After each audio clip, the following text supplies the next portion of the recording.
declare a state of emergency on the security, on the electricity in the Ibeju Lekki Federal Constituency of Lagos State.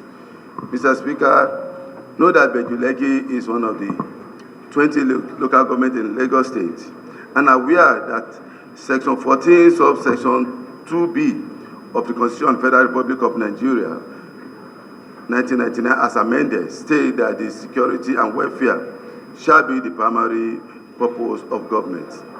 Informed that the whole of Ibeju Lekki local government have been in total darkness for the past 10 years, causing so much hardship to the people and their livelihood.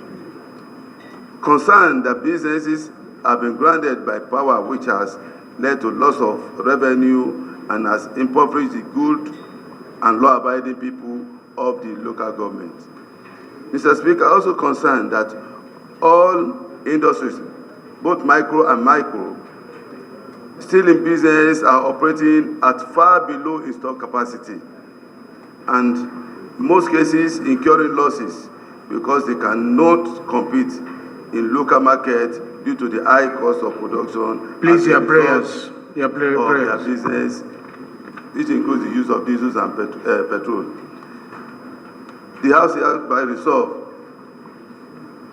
urge the Federal Ministry of Power to urgently make an holistic provision in the 2024 budget estimate to enable it tackle the situation once and for all. I so submit, Mr. Speaker. Thank you. Well, I'm from Ibeju Lekki Federal Constituency, also Ibeju Lekki local government, and it has the largest landmass in Lagos, about 1/4 of the total landmass of Lagos, and presently is having the highest development in terms of real estate and industry. Courtesy of the development brought about by His Excellency Adebayo Balogun Tinubu when he was governor of Lagos State from 1999 to 2007.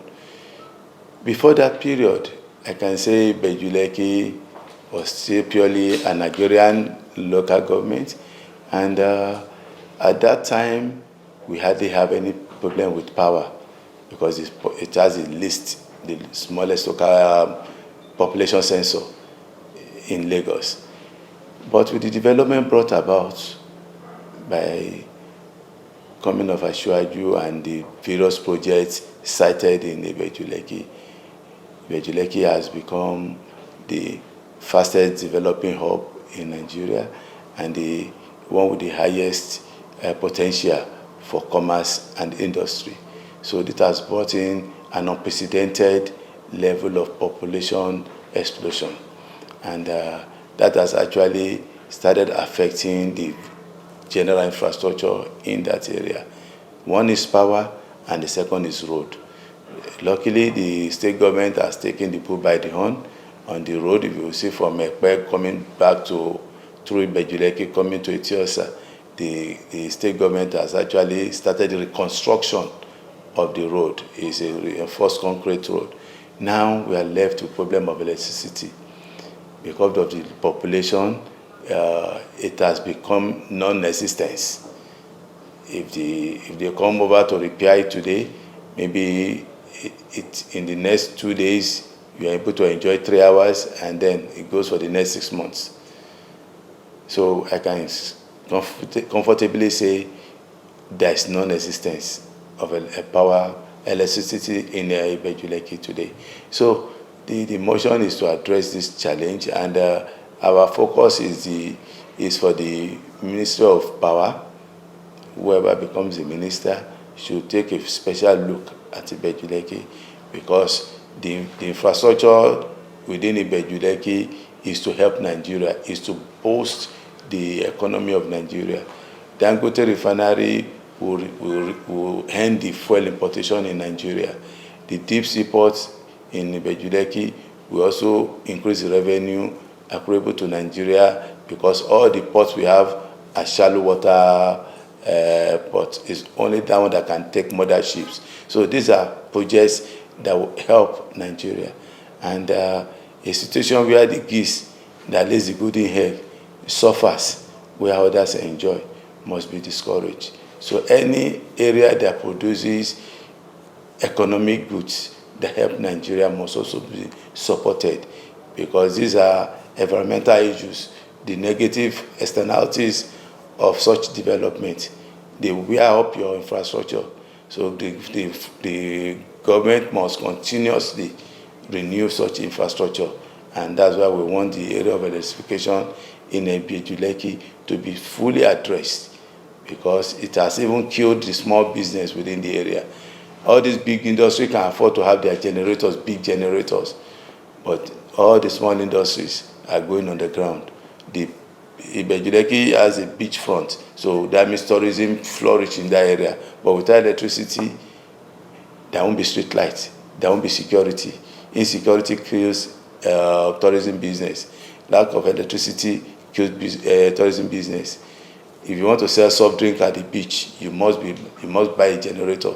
You must continue to fuel it, and this will increase the cost of your small drinks, and which might discourage people coming to your beach.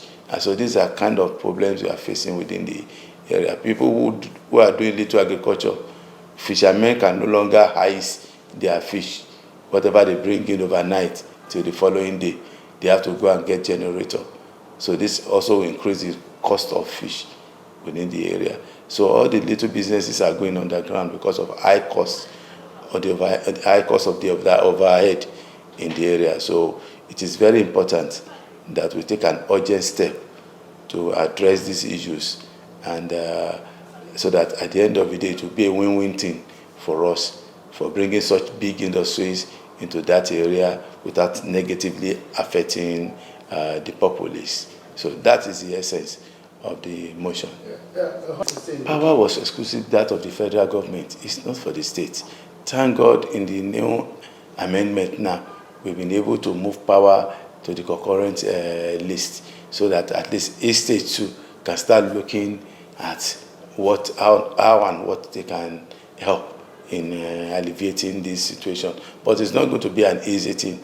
You know, the DISCOs and GENCOs were contracted by the federal government. So how do you still reconcile all these issues between the states and the DISCO that are already being given contracts to manage the distribution of electricity? So it will still take some time. There are still going to be some paperwork, administrative job to be done before the state can fully say, yes, we are in charge. And it's not every state that can also handle it. Lagos and some few states can say, yes, we can manage our own electricity, but it's not every state. So as of today, it is still in the purview of the federal government. And not that they've not been doing anything, like I said. By the time they repair the lines, and within few hours, it's bad again. And you will not see them until maybe 4, 5, 6 months. So we can as well say it's non-existing. So not that they've not been doing anything, but what they've been doing really matters, really add up to nothing. So yes, whenever you see, in solving insecurity in this country, power will play a major role. If all highways are actually lit up, when you walk the street of Abuja, coming from the airport to the main city here, the street lights, there's street light on all the roads. Have you ever seen anybody robbing on that road? Because nobody will rob when there's light. So if you're talking about a tourist area and there's no light, so it amounts to lack of productivity at the end of the day. People cannot make business, and it's going to even be more expensive, because if you start using generator to run ordinary minerals and soft drinks, so how much are you going to sell it? So people will look for other areas to enjoy themselves. If you look at all the other countries like Kenya and some other countries that are doing well in tourism, this two infrastructure are put in place. Security is there. Power is there. Yes, they might not have the best of big roads, gigantic buildings, but they are functional. That is the most important thing. Most of these countries don't have the population of Lagos State. Seychelles that's just stopped Nigeria from coming in without visa. It's just 140 something or 120,000 people as a country. Where Lagos is over 20 million. So most of these countries don't have that population. Population of Nigeria is massive. The electricity we are consuming, that we consume in Lagos, will take about 3 or 4 other countries in West Africa. So not that we don't have at all, but it's not enough to compare with the population that we have in Nigeria. When some people compare Nigeria and Ghana, and they say they have power in Ghana, Nigeria does not have power, I just laugh and say, do you know what Nigeria will need and what Ghana will need? So Ghana can just pump whatever they have to the industrial area. But in Nigeria, what we use is even in our own residential areas. In the Republic of Benin, you hardly see air conditioners in houses. In Nigeria, in a building, in a residential building, private residential building, you can see 20, 30 air conditioner in one building. So that's the level of consumption that we have in Nigeria.